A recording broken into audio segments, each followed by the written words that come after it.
today we're going to be restoring a stool that I was going to donate, but then I decided that we need to be reusing, repurposing, reimagining things for the things that we already have. So I'm going to go ahead and paint it and give it a fresh new start. And first of all, we're going to start by cleaning it. We don't have to necessarily get rid of all the dust. We need to just get rid of some spots. We're going to be sanding the stool, and so once we do the sanding, then that's when we're going to do the cleaning of the dust off.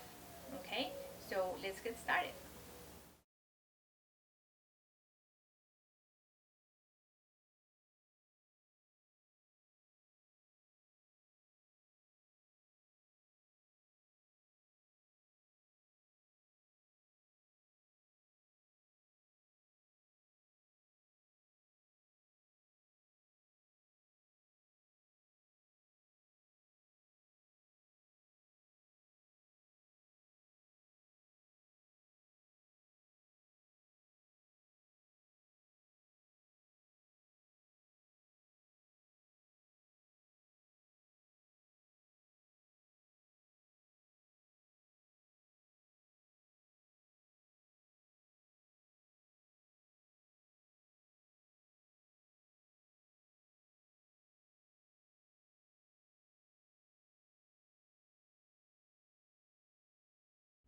We want to make sure that we get rid of all the dust so that when we apply the paint, we have no issues with the finish. All right, now that we have done the sanding and the dusting off of the stool, we're going to go ahead and paint it. I chose to paint it a flat white color. The paint that I'm using already has a primer, so I don't have to do a lot of coats on it. And I normally like to do the painting with the stool upside down so that I'm done with this part and all I have to do later is just the top. So let's get started.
And now we're going to do the top part and the other side.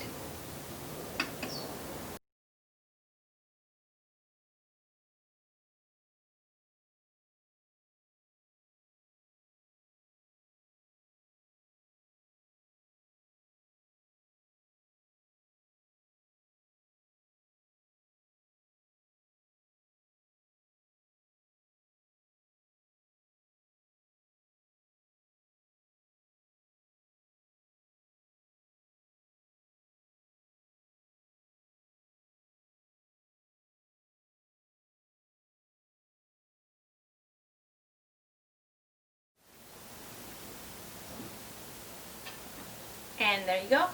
We're gonna wait to have this coat dry. I may give it a little coat extra if I see that it needs it, but so far it looks pretty good to me.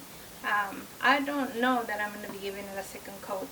So we're going to put this aside for a minute, wait for it to dry, and once it gets dry, then we can go ahead and do the top embellishment that I want to do for this stool. Okay, so see you in a few minutes. Okay guys, so now we are ready to start doing the top of the stool.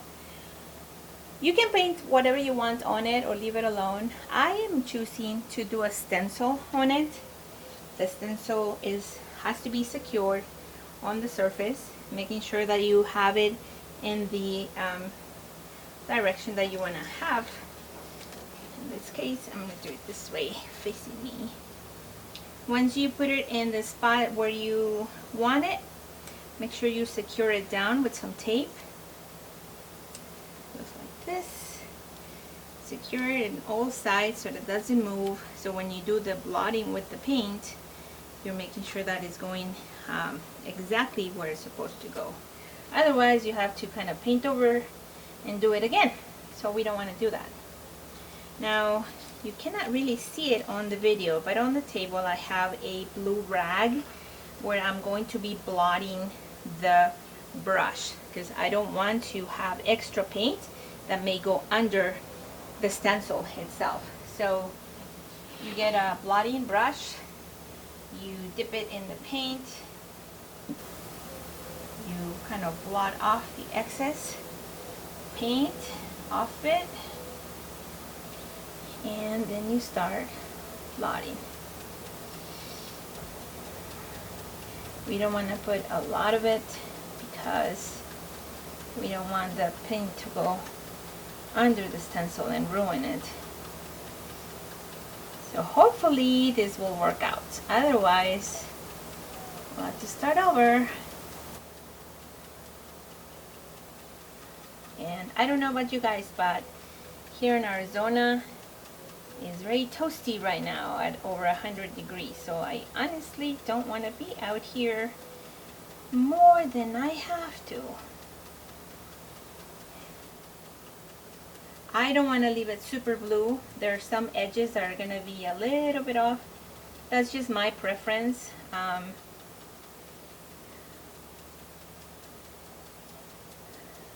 But you can do however you want. I think that when you leave a little bit of an edge, that, in my opinion, it kind of makes it look a little more, I don't know, more homey. Oh no, ha! I scared myself. For a moment I thought I got the stool painted blue. No!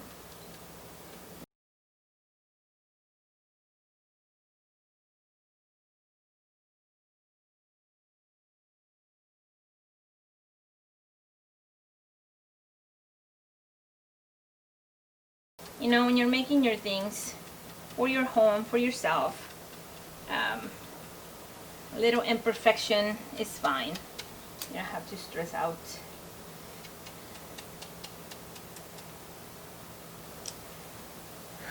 Now very carefully.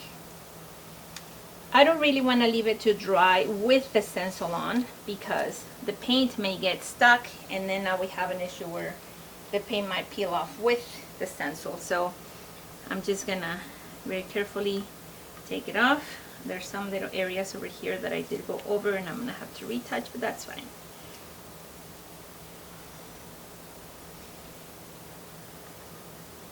After we are done with the stencil, then we're gonna have a protectant on it. But that's the next and final step. Oh, here we go.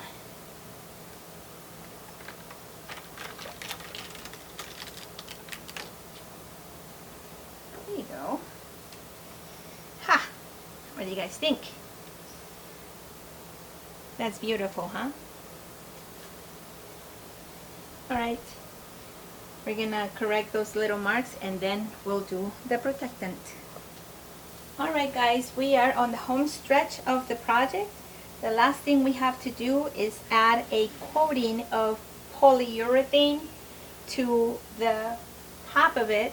So what it does is going to provide some protection so that our project lasts a long time. So all you do is just gently apply it, and this of course is done after your top paint coat has already dried. You don't want to do this when this is wet because you'll make a mess.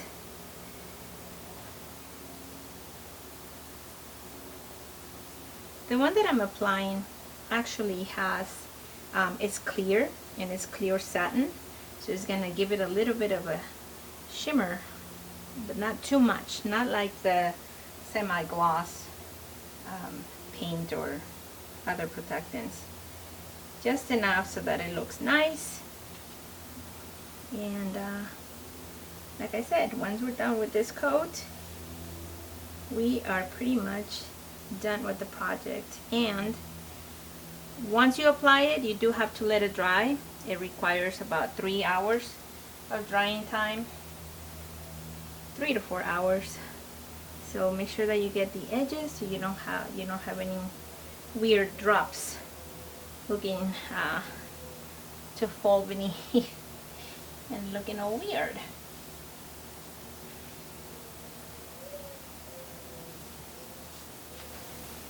So you see, it's not too hard